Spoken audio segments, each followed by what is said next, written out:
destroys the night, night divides the day. Try to run, try to hide, break on through to the other side, break on through to the other side, break on through.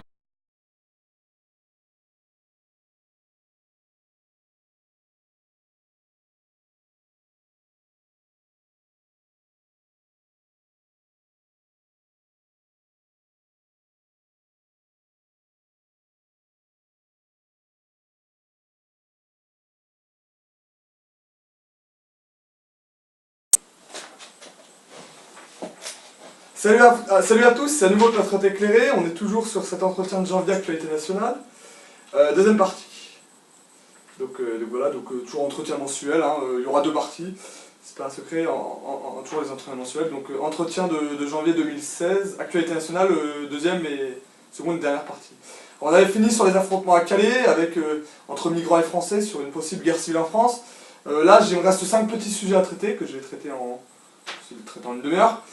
Tout d'abord, mon premier petit sujet, Taubira démissionne du gouvernement. Enfin, j'ai envie de dire. Voilà. Ça, on a vu ça, je ne veux pas m'étendre beaucoup plus là-dessus, parce qu'il n'y a pas de commentaires politiques à faire. Bon, elle s'est fendue de tweets grotesques sur Facebook et des tweets, parce que Madame tweet. Madame est poète et Madame tweet. Elle fait de la poésie numérique et virtuelle et internet en 140 caractères, ou je sais pas quoi. Bon, Madame est poète et Madame tweet. Et oui, Taubira a démissionné du gouvernement. Bon, bah enfin, on l'attendait. Hein. Ce mois de janvier, hein. Elle aurait pu nous faire ce cadeau de Noël, elle nous a fait ce cadeau de bonne année. C'était sa BA, c'était sa bonne action de l'année.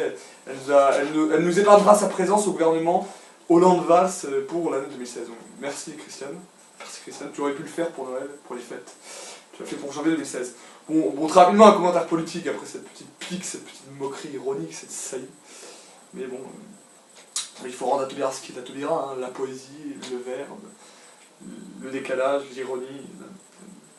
Bon, bref, Taubira démissionne du gouvernement Hollande-Valls. Bon, bah pourquoi? Bon, totalement décrédible. Bon, elle laisse un bilan, parce que je vais parler du bilan de Mitterrand, elle laisse un bilan à la justice catastrophique, un bilan de la. Bon, je suis pas spécialiste, mais un bilan à la justice judiciaire catastrophique, un bilan laxiste qui n'a pas eu. Qui n'a fait que lier les mains des juges, des avocats et de la police, et en vidant les prisons, j'exagère, mais en tout cas, en ne remplissant pas les prisons, en ne construisant pas de prisons, et en n'ayant pas le projet de le faire, et avec toujours cette politique démagogique et laxiste, elle a fait du gauchisme en justice. Bon, Taubira à la justice, bon, ça aurait été 3 ans, 4 ans de catastrophe, hein, ça aurait été à mon avis la plus mauvaise garde des Sceaux. Bon, et puis, je pense une des plus mauvaises gardes des Sceaux de la 5ème République, si ce n'est la plus mauvaise garde des Sceaux de la 5ème République. Je vais pas m'étendre sur le cas Taubira, qui est Taubira, d'où elle vient, indépendantiste guyanaise, puis passer à l'antiracisme professionnel, donc qui est passé de la haine de la République à l'adoration de la République. On se demande, bon, elle a sans doute une haine de la République, Jules Ferry colonialiste, patriotique, mais elle a une adoration de cette République métissodâtre et de cette République, non pas de l'assimilation, mais de la pseudo-intégration, et surtout cette République multiculturaliste, que nous vend la gauche depuis 30 ans à travers ce racisme. Passons sur Taubira. Bon, Taubira démissionne du gouvernement, enfin. Elle a fait comme Chevènement. Hein. Un ministre, ça ferme sa gueule ou ça démissionne. Elle a pas fermé sa gueule, elle a pas arrêté d'ouvrir sa gueule depuis 4 ans, mais elle démissionnait pas. Bon, mais elle a pas d'honneur, hein. Au bout de 4 ans, quand même, elle aurait dû fermer sa gueule ou démissionner. Parce que un ministre, dans un gouvernement de la 5ème République, surtout dans un gouvernement de la 5ème République, a un devoir de réserve déjà par rapport à ce qu'il pense, et de solidarité gouvernementale, de cohésion. On soutient son gouvernement. Solidarité gouvernementale et ministérielle, notamment avec le Premier ministre. Alors qu'elle n'arrêtait pas de tacler mal, bon, c'est un autre sujet. Bon, elle n'a absolument pas appliqué le principe de neutralité, de décence et de réserve à l'égard du gouvernement et de ses mesures, même quand elle n'était pas d'accord. Mais bon, voilà. Notamment sur le cas Leonarda, bon, je vais pas revenir sur son bilan, hein, non plus sur le mariage pour tous, Taubira, bon, un bilan totalement libéral-libertaire en réalité, totalement gauchiste, totalement libéral-libertaire, le mariage gay, mariage pour tous, affaire Leonarda, les migrants, bon, les frontières évidemment, elle déteste ça, et vider les prisons, et une politique pro-délinquant, bon, c'est la justice laxiste et pédagogiste, hein. C'est le pédagogisme d'injustice. Hein. On fait tout contre, on fait rien pour lutter contre le crime, mais on fait tout pour le propager, hein, clairement. Donc Taubira démissionne du gouvernement, enfin, elle a enfin arrêté, comme disait Zemmour, c'est un diminué de cricket insupportable. Taubira est un diminué de cricket insupportable, hein, c'est une évidence. Donc rien de plus à dire là-dessus. Bon, moi, elle me l'est brisée, sérieusement, hein, je veux dire. Donc voilà, elle nous épargnera sa présence pour l'année 2016. Elle aurait pu le faire plus tôt. Elle n'a jamais observé ce droit de réserve et de solidarité gouvernementale, ce qui est à peu près scandaleux, parce qu'elle n'était pas une très grande ministre. Et en plus, elle n'arrêtait pas de contredire tout le gouvernement, notamment sur la déchéance de nationalité. Là, je pense que ça allait trop loin, quoi. Elle s'est même opposée à la déchéance de nationalité, dont je vais parler après. Là, je pense que Valls lui a dit, je lui ai signifié, il faut que tu fermes ta gueule ou que tu parles. Et elle a démissionné, donc Taubira démissionne du gouvernement, enfin. Bah tiens, je vais direct arriver sur la déchéance de nationalité. Ouais, j'ai fait le tour. Hein. Je vais pas me pesantir plus sur Taubira. Un bilan grotesque entre le mariage pour tous, l'affaire Leonarda et le laxisme judiciaire. Un bilan laxiste, et voilà, et on est bien content qu'elle dégage. Elle a commencé vraiment à agacer. Autre petit sujet, débat sur la déchéance de nationalité. J'en avais déjà parlé, je crois, dans l'entretien dernier du mois de décembre, mais j'en reparle un peu. J'ai d'ailleurs fait une longue vidéo, donc je vais aller très rapidement en 2-3 minutes, parce que je fais une longue vidéo de 40 ou 50 minutes sur la déchéance de nationalité. Beaucoup de bruit pour rien, oui. Voilà. Bon, rapidement, le débat sur la déchéance de nationalité, bon débat qui n'a pas lieu d'être, puisque je rappelle que cette mesure de déchéance de nationalité sera une mesure à la marge, donc assez inefficace, assez symbolique, mais la nation, l'État, c'est aussi des symboles. Mesure qui n'est pas ni antidémocratique, ni anti-républicaine, ni anticonstitutionnelle, puisqu'elle est dans notre code civil napoléonien, et elle est dans le texte de la Constitution de la Ve République. Le code civil Napoléon et le texte de la Constitution de la Ve République de Gaulle-Debré, 58, ont inscrit dans ce texte la déchéance de nationalité. Donc c'est pas un texte ni anticonstitutionnel, ni antidémocratique, ni quoi que ce soit. Bon, c'est un texte totalement républicain. Bon, il y a aussi le baratin des apatrides et des binationaux. Hein. C'est-à-dire on peut déchoir de la nationalité quelqu'un qui a une double nationalité, mais pas quelqu'un qui a qu'une nationalité parce qu'il sera apatride, et qu'il est interdit de déchoir de la nationalité et de faire des apatrides parce que c'est contre les conventions de Genève, blabla, le droit international et les traités internationaux qui nous lient les mains. Donc baratin intégral aussi, bon, ça serait quand même pas un drame que des djihadistes, des terroristes, d'ailleurs des criminels, soient des apatrides. Je suis même pas sûr en plus que les conventions de Genève, les traités internationaux, les droits internationaux en général interdisent de créer des apatrides, bon, c'est peut-être le cas. Mais en tout cas, ça avait pas été écrit, ça avait été écrit dans un contexte d'après-guerre dramatique de génocide, ça n'avait pas été écrit pour des djihadistes. Je pense que les djihadistes, les terroristes sont eux-mêmes apatrides et cosmopolites, puisqu'ils appartiennent à l'international de la Oumma islamique et internationale de toute manière du djihad, hein, du terrorisme. Ils n'ont pas de patrie, sinon ils n'attenteraient pas à la France. Donc débat grotesque. Débat bien évidemment qui transcende les clivages gauche-droite, hein, je l'ai déjà dit. Hein. C'est pas un clivage politique gauche-droite, c'est un clivage plus philosophique, hein, comme j'ai dit, plus philosophique et intellectuel. Donc pas tellement un clivage politique et partisan, mais plus un clivage ou une opposition, un clivage philosophique et juridique et intellectuel, entre les partisans du légalisme, de la légalité républicaine, de la loyauté, de la légalité républicaine, des libertés, on va dire les droits de l'hommiste face aux tenants de la raison d'État, de la défense de la nation, des intérêts des Français, de la sécurité des Français, donc les patriotes, les souverainistes comme moi.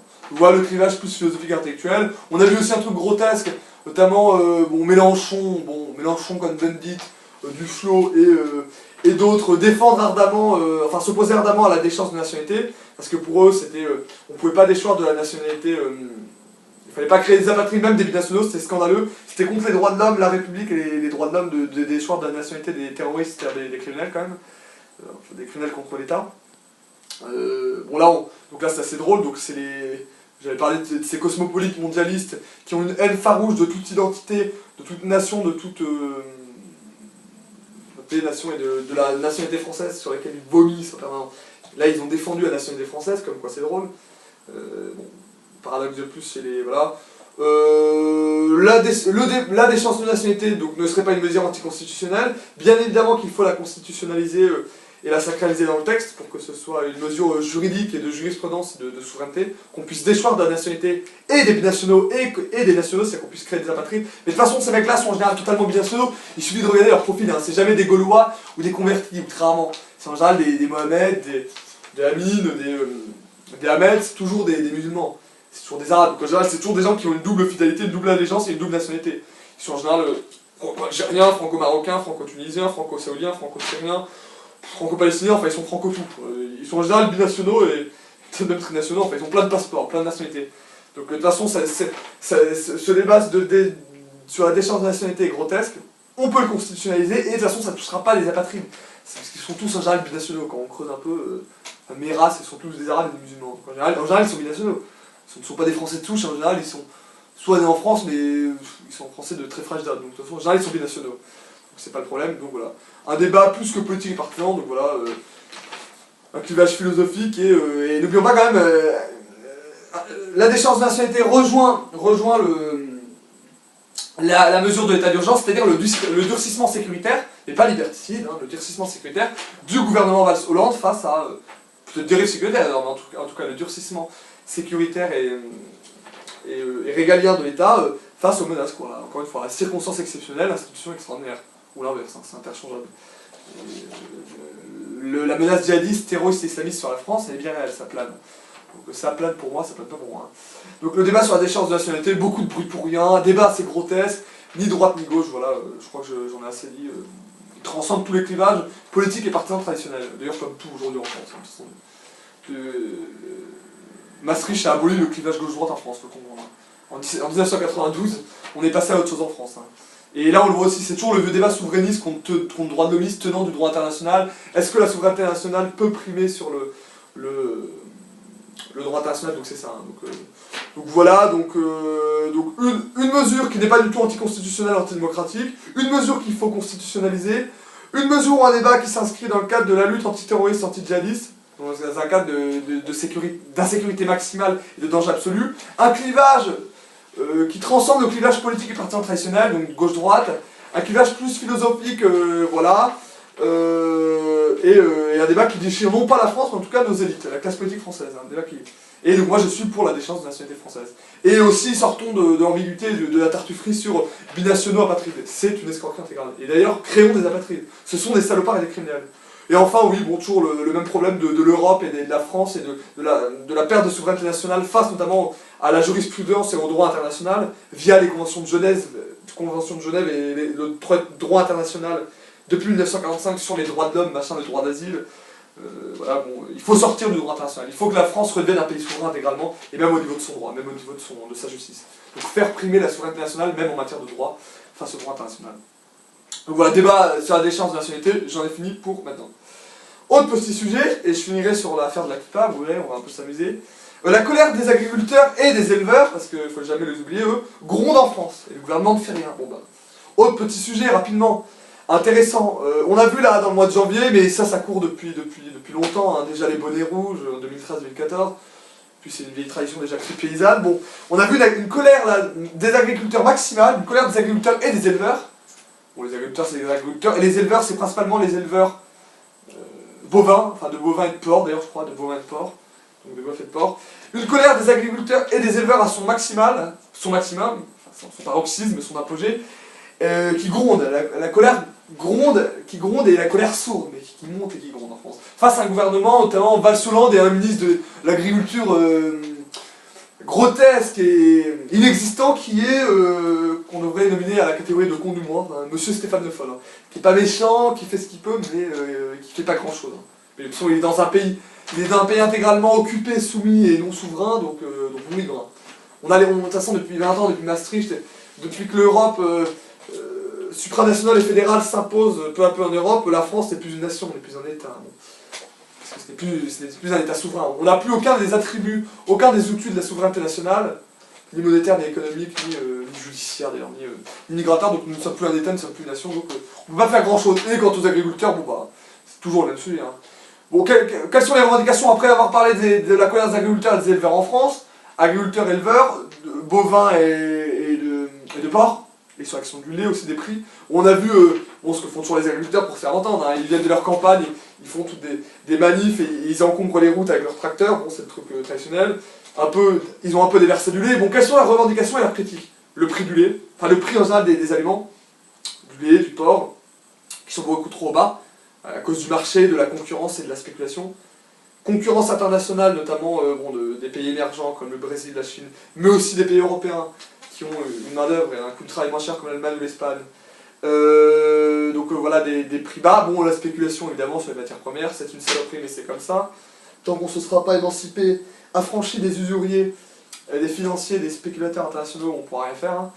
Ça, c'est un autre sujet. Et une colère des agriculteurs, donc sur les prix de leurs produits sont trop bas, des matières premières. Des matières premières qui augmentent et des prix qui baissent, qui n'ont même plus de prix de revient, là ils peuvent même plus bouffer avec, on est sur des prix qui ne leur permettent même pas non seulement de vivre mais même de survivre. Donc économique, sociale, puis aussi bien évidemment des critiques par rapport à la concurrence, je parlais, la concurrence notamment européenne, la concurrence allemande, espagnole et la concurrence internationale, qui font des prix imbattables, puisqu'ils ont un coût du travail beaucoup moins cher. Je vais pas m'attarder, hein, je reviendrai sans doute plus en approfondi sur les agriculteurs prochainement. Bon, bien évidemment aussi la colère face à un État aussi qui ne subventionne plus assez, puisque la PAC, la politique agricole commune, qui était la politique économique européenne, en fait franco-allemande européenne, de soutien aux agriculteurs depuis les années 60, en soutenant leurs prix, en subventionnant l'agriculture et en soutenant les prix des agriculteurs et des éleveurs, bon, est en train de s'effondrer. Hein. L'Europe est en train de rogner véritablement dans les coûts, en train de rogner dans le budget de la PAC, alors que c'est un budget sanitaire, un budget nécessaire pour maintenir à flot les agriculteurs face à une concurrence internationale, notamment et des prix imbattables.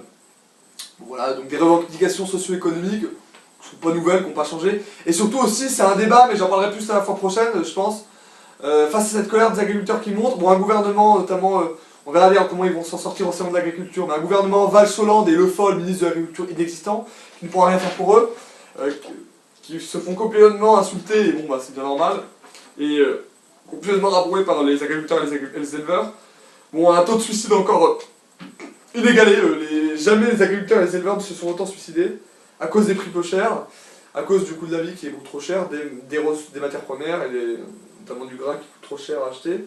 Et aussi la question, mais ça j'en parlerai plus tard, c'est aussi une question plus philosophique et d'ordre méta-politique, méta-intellectuelle si vous voulez, qui est la réflexion sur quelle agriculture on veut. Voilà. Dans une mondialisation libre-échangiste intégrale, dans une économie capitaliste intégrale, productiviste et qui recherche le profit et la rentabilité, la mondialisation libérale qui repose sur l'économie de marché, un capitalisme mondialisé et financiarisé qui recherche le profit et la rentabilité maximale, maximale et c'est tout.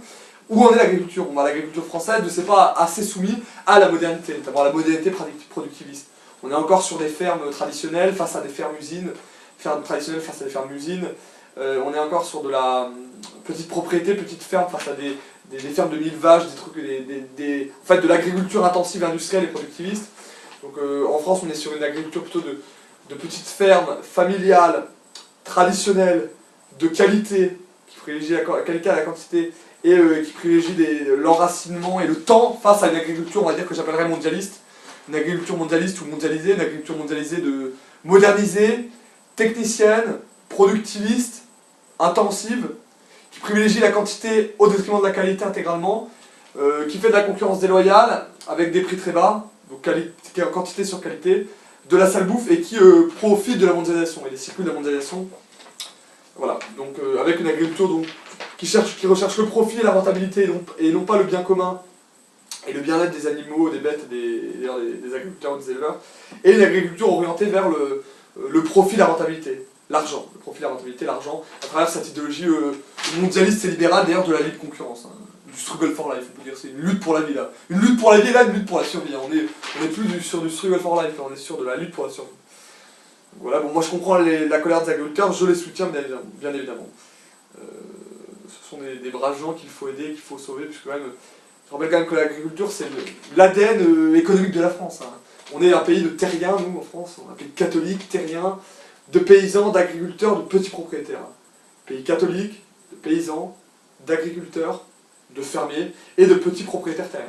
Petits propriétaires fonciers. La petite propriété terrienne et foncière allant de pair avec un pays de très nombreux agriculteurs et fermiers. Donc c'est ça l'identité charnelle de la France, l'ADN économique, et l'ADN charnel et économique de la France, quoi. Son agriculture, ses agriculteurs, ses éleveurs, ses fermiers, ces petits propriétaires qui ne vivent que pour l'amour de leur métier, hein, et pas pour l'amour de Mammon, du argent, quoi. Pas pour l'amour de Mammon, du argent, de la course effrénée vers le profit et la rentabilité.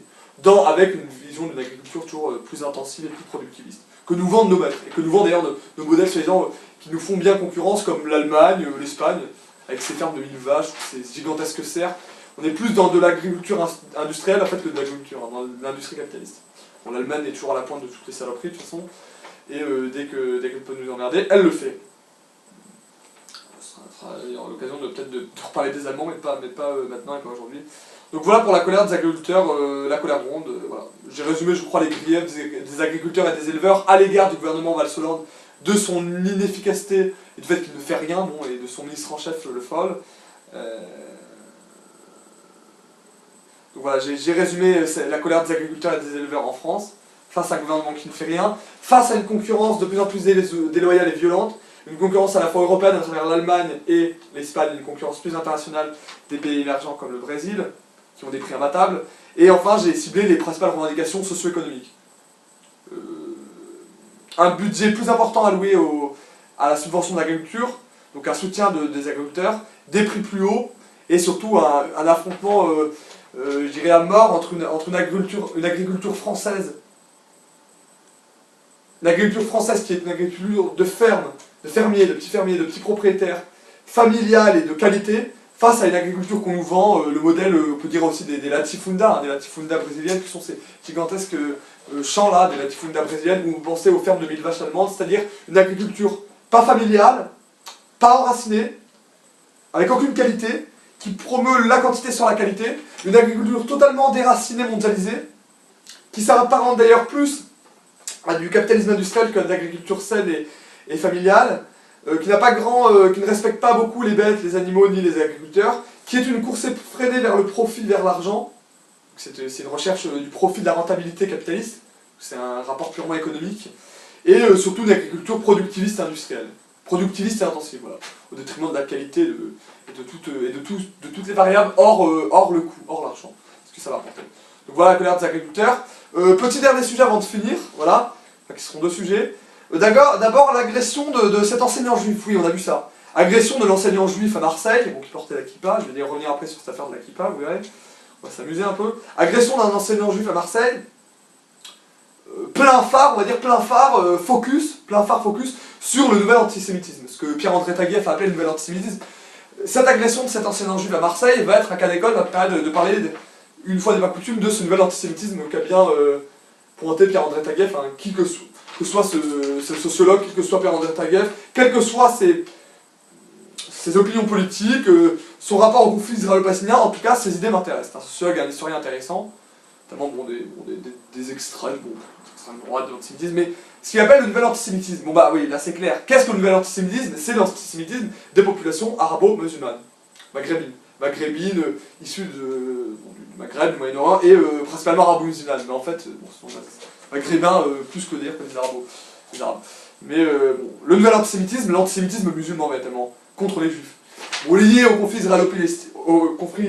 israélo-palestinien qui n'est pas prêt de se résoudre, donc lié à quelque chose de géopolitique, du conflit au Proche-Orient, Proche-Moyen-Orient, qui est le plus vieux conflit géopolitique dans le monde actuel, le plus vieux conflit géopolitique qui dure, puisqu'il dure depuis la création de l'État d'Israël, a été donc depuis 1948, je crois que la création de l'État d'Israël c'est 1948, je ne me trompe pas, donc ça fait 65 ans, ouais 65 ans. Donc plus vieux conflit du monde, bon mais je vais pas revenir sur le conflit israélo-palestinien qui est un truc là aussi complexe. Mais derrière cette agression de cet enseignant juif, à Marseille, bon il n'a pas eu grand chose. Hein. On l'a agressé hier, je vais revenir sur cette histoire de kippa parce qu'il avait une kippa, donc ça peut me permettre aussi pourquoi les juifs veulent tellement mettre la kippa aujourd'hui en France alors qu'ils savent que c'est un danger. De manifester ostensiblement qu'ils sont juifs et leur fierté d'être juifs, c'est de plus en plus en danger dans ces sociétés multiculturelles où face à des arabes et des musulmans qui ne les aiment pas beaucoup.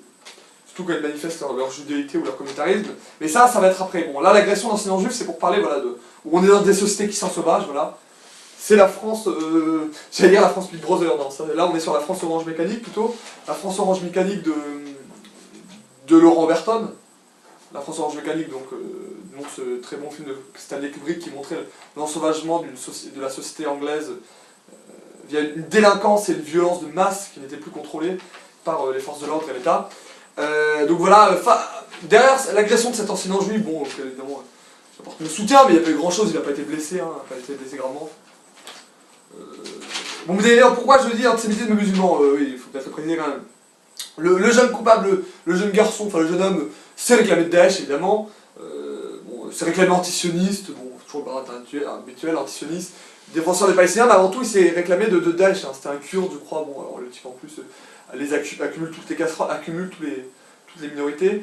Bon, c'était pas un arabe, visiblement, c'était peut-être plus un turc, enfin un kurde, un turc kurde, mais bon, les Kurdes ne sont pas vraiment turcs, ils se sentent kurdes. Mais musulman, il était musulman, donc, et c'est au nom de l'islam, au nom de Daesh, au nom de l'islam, ou d'une certaine lecture littérale sectaire et violente de l'islam, qu'il a agressé cet enseignant juif qui, heureusement pour lui, n'a pas eu grand-chose, qui sortait... C'était un enseignant juif d'ailleurs, qui enseignait d'ailleurs dans une école juive confessionnelle, aux Oratora ou un truc dans le genre, une école juive confessionnelle à Marseille, puisqu'il y a une grande communauté juive importante implantée dans le sud-est, hein, le comtat vénécin, Carpentras, Avignon, bon voilà, c'est le sud-est français, il y a beaucoup de juifs depuis le Moyen-Âge, hein, ils sont là depuis 1500 ans, les juifs, donc il n'y a pas de raison qu'ils y partent, surtout face à des malades et des envoyés de Daesh. Mais voilà, bon, derrière l'agression de cet enseignant juif Akipa par un jeune musulman exalté et fanatique de Daesh, on va arriver sur l'affaire de l'Akipa, voilà. Bon. J'ai illustré le nouvel antisémitisme, donc j'ai expliqué pourquoi le nouvel antisémitisme, donc c'est ce concept de Pierre-André Taguieff, le nouvel antisémitisme, c'est l'antisémitisme des populations arabo-maghrébines, populations arabo-musulmanes, souvent des banlieues, depuis 10 ans, qui est un truc qui est né au lendemain du deuxième intifada, au début des années 2000, donc très lié au conflit israélo-palestinien, très lié au conflit au Proche-Orient, mais il n'y a pas de raison que, quoi qu'on pense de ce conflit israélo-palestinien, il n'y a pas de raison qu'on importe ce conflit en France, alors que la paix civile, la paix sociale et l'équilibre ethnico-confessionnel n'est pas ça, donc il faut maintenir la paix civile, la paix sociale en France, et la paix religieuse d'ailleurs, entre juifs, chrétiens, musulmans, et entre nos croyants, entre laïcs, mais bon, eux ne font pas trop de bulles, ne font pas trop de remous.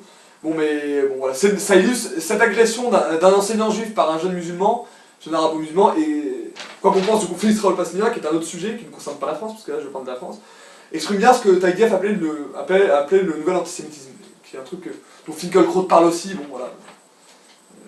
Parle aussi de l'antisémitisme, qui est cet antisémitisme virulent des jeunes issus de l'immigration arabo-musulmane et des banlieues. Et plus cet antisémitisme traditionnel, ni nazi, ni pétainiste, ni d'extrême droite, ni l'antisémitisme de Drummond, de Barès, de Maurras, quoi. Pas cet antisémitisme d'extrême droite d'avant ou d'entre-deux-guerres. Mais bien évidemment un antisémitisme, le nouvel antisémitisme, quoi, des populations arabo-musulmanes. Pour finir, voilà, parce que je vois qu'on est quasiment à une demi-heure, je vais finir, dernier petit sujet qui est en lien avec ça, l'affaire de l'Akipa. Alors, entre assimilation républicaine et arrogance victimaire et communautaire. Alors voilà, je vais finir sur ça, puisqu'on parle souvent du communautarisme qui mine la société, à la fois de l'individualisme dû au libéralisme et du communautarisme dû à l'immigration de masse et à l'islamisation de la société rampante. On nous parle, et bien évidemment, d'un communautarisme grandissant de la société. Et quand on dit communautarisme grandissant de la société française, on entend l'islam. Hein.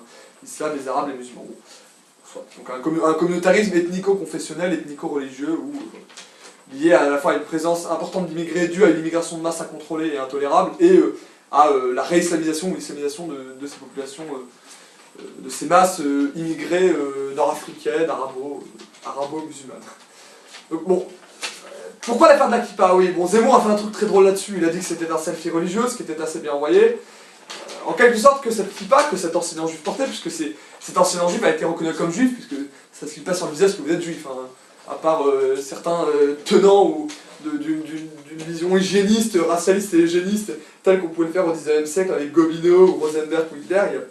On ne lit pas sur un visage que quelqu'un est juif, ni qu'il est chrétien musulman d'ailleurs. Voilà. Mais ce qui est sûr, c'est que cet enseignant juif donc sortait d'une école juive professionnelle, mais surtout il portait une kippa. Kippa, bon, c'est les juifs qui portent la kippa. Et ce qu'on a pu voir là, ben, c'est. Alors bon, Zemmour a parlé de selfie religieux, c'est pas mal du tout, c'est bien envoyé. Moi je dirais c'est un débat à mort, et je finirai là-dessus. Là je vais vous fournir un débat, on est toujours sur cette affaire de l'enseignant juif à la kippa agressé à Marseille par ce jeune musulman, exalté et combattant de Daesh. C'est l'opposition très simple, puisqu'on parle de communautarisme, de dissolution du lien social en France, de la fin de l'État-nation et du sentiment d'appartenance nationale, comme le disait Renan, qu'est-ce qu'une nation, ce plébiscite de tous les jours, hein, puisque le patriotisme ou le nationalisme français, c'est un truc qui est ni ethnique ni racial, c'est pas un truc allemand, qui repose pas sur la langue ou le sang ou la race, ça repose sur un plébiscite de tous les jours, comme le disait Renan. Un plébiscite de tous les citoyens de tous les jours face à la nation. L'exaltation de la nation face à un plébiscite matériel, enfin un plébiscite symbolique. Bon, d'accord, et qui reposait sur aussi une appartenance à une histoire commune, commune, d'identité, des grandes figures de référence historique, et avec une volonté d'avoir un projet en commun, un projet de société en commun, d'aller dans un avenir ensemble et dans une même direction, bon, dans le même sens. Ok, quand on a ça, on n'a rien dit. Bon, non, véritablement, cette affaire qui passe, ça pointe quoi? Selfie religieux. Donc arrogance individuelle du moi, du je, j'existe, je suis juif, j'exprime mon identité juive à travers cette kippa. Bon, déjà, je rappelle que la loi sur la laïcité interdit normalement, je suis désolé, la loi de 2004 ou 2006 interdit le port de signes religieux ostentatoires, donc ça s'applique aux musulmans via le voile islamique, je vois pas pourquoi ça s'appliquerait pas aux juifs. Faut quand même pas déconner, sinon on va encore parler de lobby, hein, on va encore parler de double éthique, de double vitesse. Bon, j'ai envie qu'on parle de double éthique et de lobby. J'ai envie qu'on parle de république, de nation, de laïcité et d'identité française. Moi je préfère ça.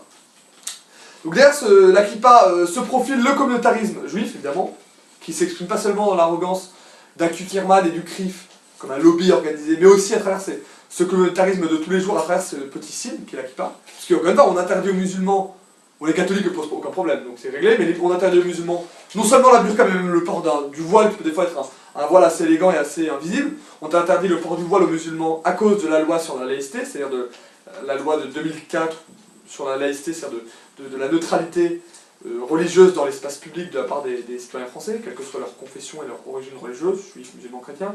Donc cette loi de laïcité de 2004, qui est une loi intéressante, une loi juridique, une loi sur à la fois la pudeur, le respect et la neutralité des citoyens dans l'espace public. Donc la rue, il était agressé dans une rue, il n'était pas à l'école, il n'était pas dans son école confessionnelle. Bon, je pourrais d'ailleurs vous dire beaucoup de choses, c'est l'histoire d'école confessionnelle.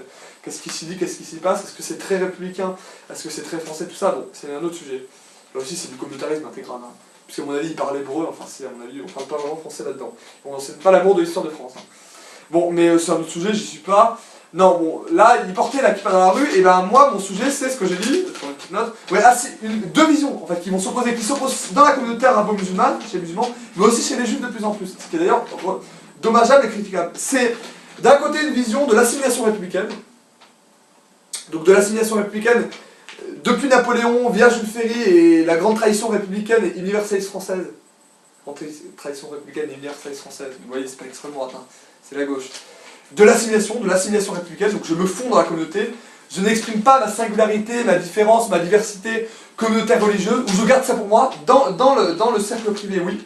Dans la cercle privé, oui, chez soi, dans une école confessionnelle, dans une synagogue, dans un lieu de culte, oui, je peux exprimer mon communautarisme, oui, je peux exprimer ma singularité, ma différence, ma diversité, mon appartenance à la religion, à telle ou telle communauté, mais pas dans la rue, qui est l'espace public. Il n'y a rien de plus. La rue, comme disaient les Romains, c'est l'ourbs.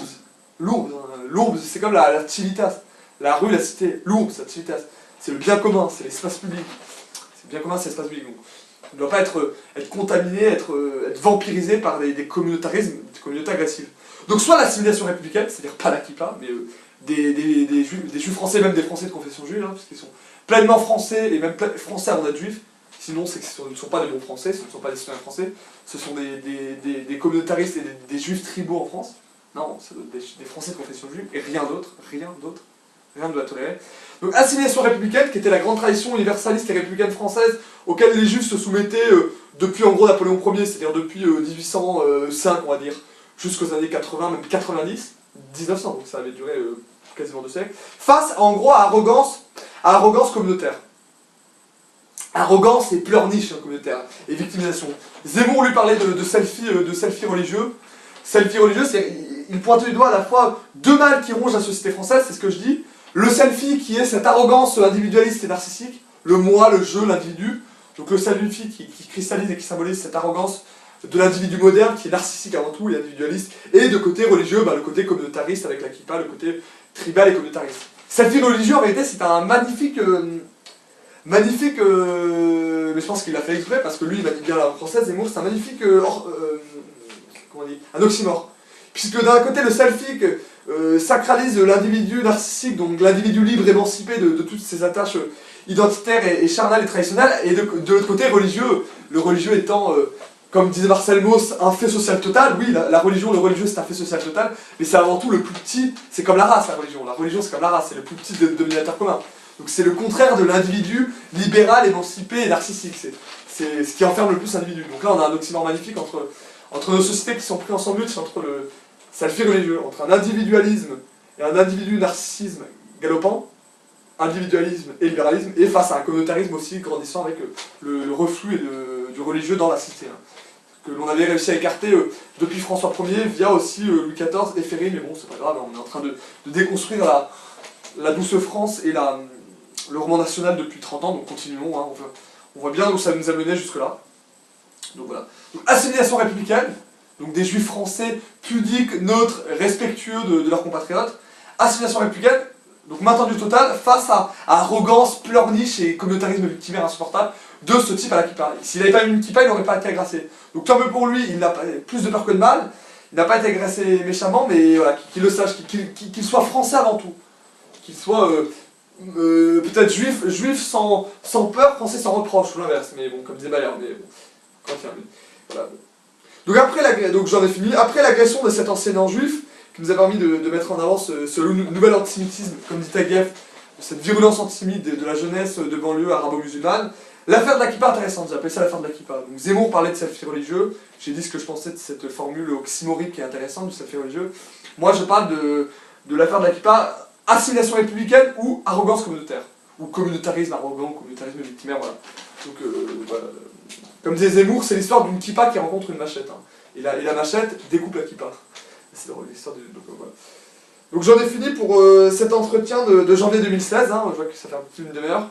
Donc voilà, j'aurais fini sur l'affaire de la kippa. Donc l'affaire de la kippa, mon point de vue c'est, comme disait Claire Montonnerre, et je finirai peut-être là-dessus, nous donnons tout aux juifs en tant qu'individu, rien en tant que nation. Voilà. C'est la grande phrase qu'a appliquée Napoléon et qu'a appliquée d'ailleurs après la République universaliste et jacobine. Nous donnons tout aux juifs en tant qu'individu, rien en tant que nation. Tout en tant qu'individu. S'ils sont citoyens, ils sont les bienvenus en tant que patriotes français et en tant que citoyens français, égaux devant la loi, mais rien en tant que nation, rien en tant que peuple et surtout rien en tant que communauté arrogante et agressive. Donc, tout en tant qu'individu, rien en tant que nation. C'est ça la doctrine de la République assimilationniste et non communautaire. Donc l'affaire de la kippa, au-delà de cet incident violent, c'est très révélateur, voilà, d'une vision que la République a totalement abandonnée, soit l'assimilation républicaine, soit l'arrogance communautaire. Je crois que je ne peux pas être plus précis. Hein, voilà. Et moi, bien évidemment, en tant que républicain, jacobin et universaliste bien français, je penche du côté de l'assimilation républicaine. Donc voilà. Mais c'est bon, c'est un message que je lance aussi aux musulmans. Assimilation républicaine ou arrogance communautaire. Bon, voilà, je crois que j'en ai fini pour l'entretien de janvier, donc à très bientôt. Pour d'autres vidéos sur l'entretien de janvier, que seront l'entretien de janvier partie internationale. Donc c'est fini pour l'entretien de janvier partie nationale. A très bientôt mes amis, à très bientôt ceux qui me suivent, pour l'entretien de janvier actualité internationale, qui sera sans doute plus chargé. Donc entretien de janvier actualité internationale, c'est pour très bientôt. Salut à tous et au mois prochain.